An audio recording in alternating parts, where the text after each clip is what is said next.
4 राज्यों के चुनावी नतीजे लगातार आप तक हम पहुंचा रहे हैं और जो अब तक के रुझान कहें वो तस्वीरों को साफ करते हुए नजर आ रहे हैं। तेलंगाना में कांग्रेस लीड करती हुई नजर आ रही है, लेकिन बाकी 4 राज्यों में 3 राज्यों में तेलंगाना पिछड़ती हुई नजर आ रही है। हालांकि एग्जिट पोल में 2 राज्यों में कांग्रेस की बढ़त दिखाई गई थी, लेकिन नतीजा उलट होता हुआ नजर आ रहा है और बीजेपी खेमे में जश्न का माहौल अलग अलग पार्टी कार्यालयों में नजर आ रहा है और ढोल नगाड़ों के साथ एक दूसरे को मिठाइयां खिलाते हुए नजर आ रहे हैं। इन चुनावों का असर लोकसभा चुनावों पर क्या पड़ेगा ये भी समझना बेहद दिलचस्प होगा, क्योंकि कुछ ही महीने बाद अब लोकसभा चुनाव में देश जाएगा। राजनीतिक पार्टियां उसके लिए भी प्रिपरेशन कर रही हैं अपने अपने तरीके से। तो क्या ये जो चारों राज्यों के चुनाव हैं ये लोकसभा चुनाव कि नतीजों पर असर डालेंगे या उनकी ओर इशारा करते हुए नजर आ रहे हैं, ये समझने की हम कोशिश करेंगे। हमारे साथ इस स्टूडियो में मौजूद हैं इस वक्त राकेश रंजन। रंजन जी, ये जो अब नतीजे लगभग हम कह सकते हैं स्पष्ट होते हुए नजर आ रहे हैं, बहुत ज्यादा फिरबदल की अब गुंजाइश नहीं ऐसा हम कह सकते हैं। बहरहाल फिर भी अभी लास्ट राउंड तक हमें इंतजार करना होगा, लेकिन क्या ये जो नतीजे हैं ये आने वाले लोकसभा चुनाव की ओर इशारा कर रहे हैं, उसके नतीजों की ओर इशारा कर रहे हैं? देखिए, हालांकि मेरा जो मानना होता है वो ये है कि जो विधानसभा के चुनाव होते हैं और जो लोकसभा के चुनाव होते हैं, दोनों में जो वोट पैटर्न होता है, जो वोटिंग का तरीका होता है वो बिल्कुल अलग होता है। अगर आपको 2019 याद हो आसिया जी, तो आपने देखा होगा कि उस वक्त राजस्थान, मध्य प्रदेश और छत्तीसगढ़ तीनों ही राज्य जो है वो कांग्रेस ने जीते थे और तेलंगाना में जो है वो बीआरएस की सरकार बनी थी। लेकिन जब लोकसभा के चुनाव हुए तो रिजल्ट बिल्कुल उलट आए थे और बीजेपी ने जो है इन राज्यों में बेहतर प्रदर्शन किया था। अगर आप मध्य प्रदेश की बात करें तो वहां पर 29 में से 28 सीटें बीजेपी को मिल गई थी। राजस्थान में तो 25 में 25 था, हालांकि अब एक सीट जो है वो अलग हो चुका है, लेकिन फिर भी जो है 24 सीटें वहां पर आ गई थी। छत्तीसगढ़ में जो है स्ट्राइक रेट बहुत अच्छा था, 11 में ऑलमोस्ट 9 सीटें थी। तेलंगाना में भी जो है बीजेपी को 4 सीटें आई थी। तो उस आधार पर आप देखें तो लगता है कि विधानसभा का जो वोटिंग पैटर्न होता है और लोकसभा का वोटिंग पैटर्न होता है वो अलग होता है। लेकिन जो यहाँ पर विपक्ष के लिए चिंता वाली बात जो मुझे दिख रही है वो ये दिख रही है कि विधानसभा में हमेशा ही जो विपक्षी दल होते हैं वो बेहतर कर जाते हैं, क्योंकि उनकी लोकल लीडरशिप की वजह से। अगर आप यहाँ पर भी देखें तो एमपी में कमलनाथ थे, खैर वहां पर शिवराज सिंह चौहान भी थे, लेकिन शिवराज सिंह चौहान को सीएम फेस घोषित नहीं किया गया था ऑफिशियली। छत्तीसगढ़ में तो रमन सिंह के जाने के बाद बीजेपी ने किसी भी नेता को उस तरह से प्रोजेक्ट ही नहीं किया था। तो आप वहां पर देखें और यहाँ पर भूपेश बघेल के रूप में एक सशक्त चेहरा कांग्रेस के पास था। इसी तरह से जब आप राजस्थान पहुंचते हैं तो वहां अशोक गहलोत जो है एक दमदार मुख्यमंत्री के रूप में दिखे थे और उनका चेहरा जो है वो काउंट करता था, और जबकि वसुंधरा राजे जो है ऑलमोस्ट किनारे कर दी गई थी। तो इन परिस्थितियों में लगता था कि कांग्रेस को बढ़त मिलनी चाहिए। तो अब अगर विधानसभा चुनाव में ये स्थिति है तो आप मानकर चलिए कि चूंकि जब लोकसभा चुनाव होता है तो प्रधानमंत्री नरेंद्र मोदी के नाम पर कुछ परसेंटेज वोट, जो कि 4 से 6% जो वोट होते हैं वो शिफ्ट होते हैं टुवर्ड्स बीजेपी। मतलब जो विधानसभा चुनाव में बीजेपी को वोट नहीं करते वो भी नरेंद्र मोदी के नाम पर जो है लोकसभा में बीजेपी को वोट करते हैं। और अगर वो पैटर्न चला तब फिर आप समझ लीजिए कि तस्वीर 2024 की बहुत हद तक साफ हो गई है और इस तरह से आप देखें तो भाजपा की स्थिति बेहद मजबूत दिखेगी 2024 के चुनाव में। चलिए आगे भी हम समझेंगे, लेकिन इस वक्त पटना से गौतम जुड़े हुए हैं, बीजेपी कार्यालय में ये मौजूद हैं।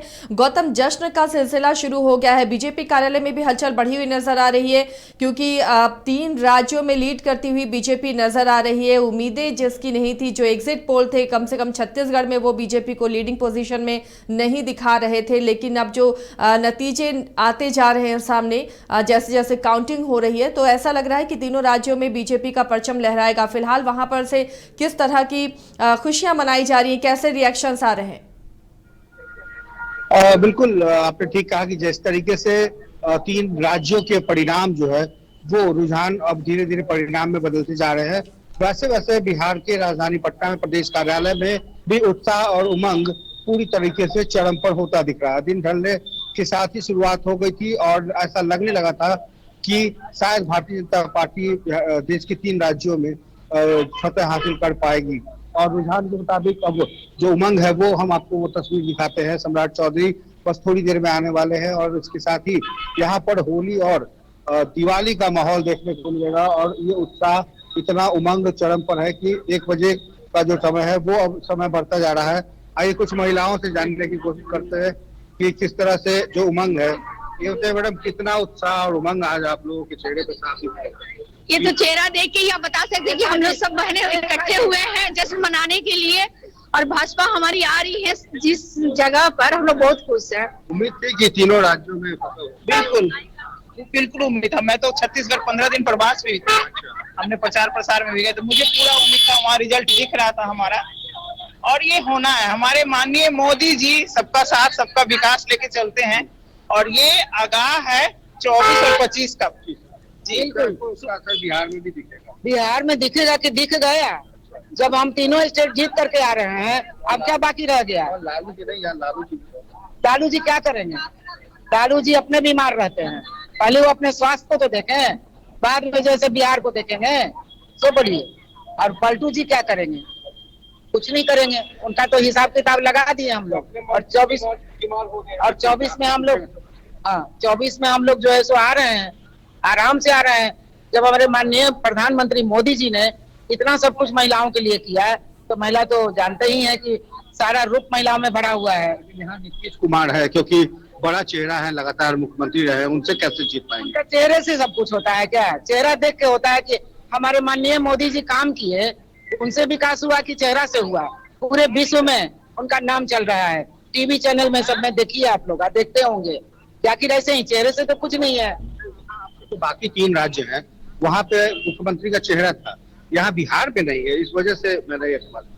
आप कैसे कह सकते हैं कि बिहार में मुख्यमंत्री का चेहरा है? बीजेपी का हर कार्यकर्ता मुख्यमंत्री है और अभी जो हमारे माननीय प्रदेश अध्यक्ष सम्राट चौधरी जी हैं तो ये बिहार के सम्राट हैं और बिल्कुल ये मुख्यमंत्री चेहरा है और हम लोगों के गार्जियन है। तो आने वाले दिन में इनके नेतृत्व में बिहार में जो है भाजपा की जीत होगी और हम लोग अपनी सरकार बनाएंगे। उससे पहले लोकसभा का भी चुनाव होना है, उससे पहले लोकसभा का भी चुनाव होगा। लोकसभा चुनाव की तस्वीर को अगर आप देखिए तो किस नजरिए से? देखिए, लोकसभा चुनाव में भी और विधानसभा चुनाव में भी हम लोग पूरी तरह से जीत रहे हैं और ये एक मैसेज है, ये सिर्फ डेमो है। फाइनल जो है हम लोग बिहार में करेंगे। जिस तरह से सेमीफाइनल जो बात हो रहा है कि सेमीफाइनल है, अब ये फाइनल हम लोग बिहार में खेलेंगे और जीतेंगे। जानने की कोशिश करेंगे हम आपसे एक बार फिर से वही सवाल कि जीत के पीछे की वजह क्या है, किस तरह किसका चेहरा? देखिए, सबका साथ सबका विकास हमारे मोदी जी का चेहरा है। साथ में देखिए जनप्रतिनिधि जो है उनका भी चेहरा है, क्योंकि अगर उन्होंने क्षेत्र में काम नहीं किए होते तो बीजेपी वहां नहीं आती, तो उनकी भी बहुत बड़ी योगदान है, इसलिए बीजेपी सरकार आ रही है। बोलिए कि तीनों राज्यों में जो जीत है वो किसकी जीत है? प्रधानमंत्री नरेंद्र मोदी की, जेपी नड्डा की, या हमारे प्रधानमंत्री माननीय अमित शाह जी, जेपी नड्डा जी, ये तीनों लोगों का योगदान है। जब ये तीनों साथ हैं तभी तो हम लोग भी साथ हैं। फेस के आधार पर आप? फेस के आधार पर क्या, हम तीनों को फेस एक ही मानते हैं। हमारे प्रधानमंत्री का फेस तीनों का साथ है, इसमें कोई अलग नहीं है। और जो हमारे माननीय मोदी जी बोलते हैं वो सभी ये लोग सुनते हैं और उस मुद्दे पे ये लोग आगे चलते हैं और तभी तो विकास हो रहा है। हमारे माननीय मोदी जी से तो अकेले नहीं हो जाएगा, है ना? तब तो उनके साथ हम लोग हैं, सबका साथ सबका विकास, सबका साथ सबका विश्वास और सबका साथ लेकर चलते हैं। और ये तस्वीर है इस वक्त पटना के प्रदेश कार्यालय की, जहां भारतीय जनता पार्टी झंडों के साथ साथ, उमंग के साथ साथ, तरंग के साथ साथ जीत के जश्न में है। और जिस तरीके से जो रुझान अब विजय के रूप में परिणत होता जा रहा है, तमाम जो कार्यकर्ता नेता हैं वो काफी उत्साहित है और उत्साह के साथ साथ अब जो लोग हैं वो धीरे धीरे आने लगे हैं बीजेपी दफ्तर, और दफ्तर के साथ ही अब बड़े नेताओं के भी आने का सिलसिला शुरू हो रहा है। तो बड़े नेताओं के बीच, तमाम नेता और कार्यकर्ताओं के बीच महिला जो बटालियन है, महिला ब्रिगेड सेना जो है वो बहुत मजबूती से इस वक्त मौजूद है प्रदेश कार्यालय में। और रंग बिरंगी ये तस्वीर जीत की तस्वीर है, और जीत की तस्वीर के साथ कह सकते हैं कि जो, हाँ आप क्या कह रहे थे कि क्या लग रहा था वजह, जीत की जो वजह? हमारा जीत का वजह सीधा स्पष्ट है कि देश में प्रधानमंत्री मोदी जी के नेतृत्व में जन कल्याणकारी योजना सबसे बड़ी जीत का फैक्टर है। और पूरे देश में 80 करोड़ लोगों को राशन, किसानों को डायरेक्ट खाते में फायदा, और सशक्त सीमा सुरक्षा बल जो हमारा देश का है मजबूत, इन्हीं सब के कारण हमारा देश के सभी राज्यों में प्रचंड जीत की। बिल्कुल, और आप तो डिबेट में हमेशा से कहते रहे कि भाई जीत हासिल होगी। आपने कहता, आप कहते थे, विपक्ष वाले कहते थे कि देख लेंगे देख लेंगे, अब तो देखने की घड़ी खत्म हो गई। देखिए, आज सुबह भी मैंने आपके चैनल पे बताया कि हम जीत रहे हैं। भारतीय जनता पार्टी तीनों राज्यों में सरकार बना रही है, और सरकार जो है वो सेवा के लिए बना रही है। मैंने आज सुबह भी चैनल में बताया कि भारतीय जनता पार्टी के नेतृत्व में जहां मध्य प्रदेश में सरकार चल रही थी, लोगों को, आम जनता को, अन्य राज्यों की जनता को समझने की आवश्यकता है कि मध्य प्रदेश को 6 भाग में बांट करके ज्योग्राफिकली देखा जा सकता है। बघेलखंड, बुंदेलखंड, निमाड़, मालवा आदि क्षेत्र, और इन क्षेत्रों की जो मूलभूत आवश्यकताएं थी, मूलभूत जो जरूरतें हैं, इन जरूरतों को पूरा करने में सबसे आगे शिवराज सिंह चौहान जी की सरकार रही। और आदरणीय शिवराज सिंह चौहान जी ने लाडली बहन योजना के माध्यम से, मातृत्व वंदन योजना के माध्यम से जिस प्रकार से माताओं बहनों के लिए कार्य किया, जिस प्रकार से मध्य प्रदेश की यशस्वी जनता के लिए कार्य किया, ये अविस्मरणीय है। और इसका प्रभाव कहीं ना कहीं छत्तीसगढ़ पर भी पड़ा, क्योंकि छत्तीसगढ़ के अंतर्गत आने वाले जो क्षेत्र हैं, बस्तर आदि के जो क्षेत्र हैं, उन क्षेत्रों में जो नक्सल प्रभावित जो क्षेत्र हैं, उन्हें भी समाज की मुख्य धारा से जोड़ने का कार्य भारतीय जनता पार्टी के कार्यकर्ताओं ने किया। और आपने देखा होगा कि फिर अन्न भंडार जो है वो आम जनता के लिए खोल दिए गए। तो ये आम जनता के लिए जो अन्न भंडार खोले गए हैं, इन भंडारों को देखते हुए भी संपूर्ण देश की यशस्वी जनता ने आदरणीय प्रधानमंत्री नरेंद्र मोदी जी के नेतृत्व को और व्यक्तित्व को स्वीकारा है, जिस कारण से इतनी प्रचंड जीत जो है पूरे भारत में, संपूर्ण भारत में आप देख सकते हैं। मध्य प्रदेश की जीत के पीछे जो वजह है, चूंकि वहां पे शिवराज सिंह रहे मामा, तो उनका तो काम, लेकिन लगातार तीसरी बार जो है लगा नहीं था कि फिर कुछ होगा। फिर कांग्रेस से जो लोग आए थे वो भी चाहते थे कि भाई, तो इस बार मुख्यमंत्री का चेहरा क्या वही रहेगा या फिर? देखिए, भारतीय जनता पार्टी विगत कई वर्षों से वहां पर है। आदरणीय शिवराज जी विगत 18 वर्षों से वहां मुख्यमंत्री हैं, और यूं ही तो उन्हें मामा जी नहीं कहा जाता होगा। आम जनता ने उन्हें मामा जी का उपनाम दिया है। जिस प्रकार से सुभाष चंद्र बोस को नेताजी कहा जाता है, जिस प्रकार से महात्मा गांधी को गांधी जी कहा जाता है, वैसे ही उन्हें विकास पुरुष के रूप में उन्हें देखा जाता है। अगर देश में सबसे बड़ा कोई विकास पुरुष है तो आदरणीय प्रधानमंत्री नरेंद्र मोदी हैं, और मध्य प्रदेश में अगर कोई विकास पुरुष है तो इसमें कोई दो मत तो है नहीं, इसमें कोई दो मत तो है नहीं कि मध्य प्रदेश में अगर कोई विकास पुरुष है तो आदरणीय शिवराज सिंह चौहान जी हैं। तो शिवराज सिंह चौहान जी के नेतृत्व में कार्य करने के लिए संपूर्ण मध्य प्रदेश की जनता ने स्वीकारा, और पुनः उन्हें एक विशाल बहुमत से जिताया। और ये भी मानने की आवश्यकता है कि मध्य प्रदेश की जो भूमि है वो सनातन संस्कृति का केंद्र रही है। कहीं ना कहीं सनातन मान्यताओं को खंडित नहीं होने देना, सनातन मान्यताओं को बचाए रखना, इस विषय के लिए भी प्रतिबद्धता के साथ अगर किसी ने कार्य किया तो मध्य प्रदेश की यशस्वी जनता ने। बिल्कुल, तो यही वजह रही कि मध्य प्रदेश के जो खास जो जिले हैं वहां पर भी काफी संख्या में बिहार के जो प्रभारी नेता रहे हैं वो वहां गए हैं। और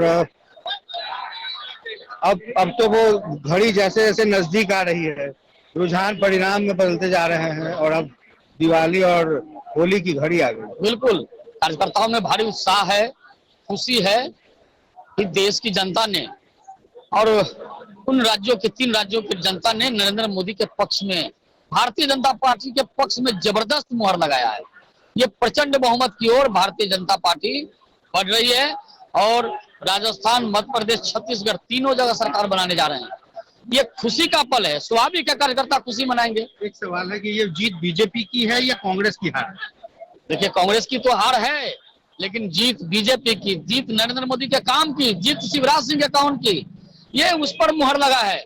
भारतीय जनता पार्टी के काम पर राज्यों की जनता ने मुहर लगाने का काम किया है। ये नरेंद्र मोदी और भारतीय जनता पार्टी की जीत है। एक सवाल और कि क्या इसका जो प्रभाव है लोकसभा चुनाव में 2024 में देखने को मिलेगा या फिर जो लड़ाई है वो जनता भी इंतजार करेगी? बिल्कुल मिलेगा।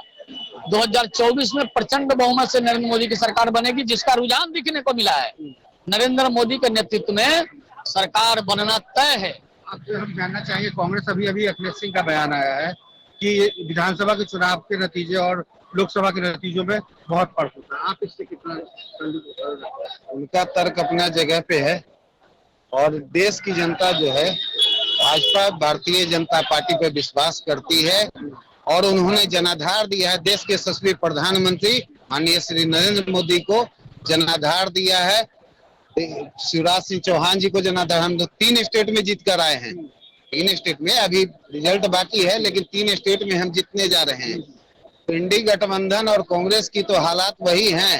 ये लोग तो खुद देश की जनता के लिए पनौती बने हुए हैं, काम करते नहीं है। जब सत्ता में जहाँ थे, राजस्थान में थे और छत्तीसगढ़ में, काम किए नहीं, जनता ने उनको दिखा दिया बाहर का रास्ता। आपको लगता है कि जो पनौती शब्द था वो कहीं ना कहीं अलग अलग राज्यों की जो वोटर्स हैं उनको यह आघात पहुंचा कि प्रधानमंत्री को लेकर ऐसी बातें नहीं?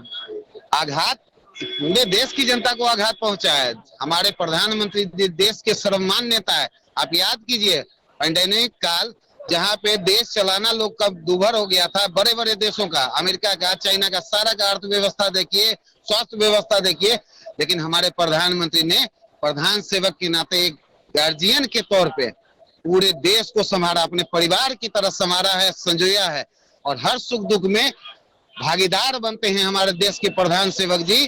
तो देश की जनता को ये बुरा नहीं लगेगा कि कोई अपने देश के प्रधान सेवक को कोई पार्टी, कोई दल उनको पनौती बोले।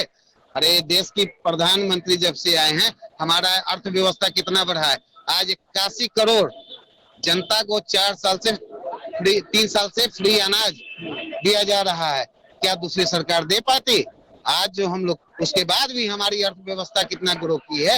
लेकिन बिहार की जो लड़ाई है, चलते चलते सवाल, बिहार में जो लड़ाई है वो लालू से, नीतीश कुमार से, क्या लगता है कि भारतीय जनता पार्टी सक्षम है इस लड़ाई में?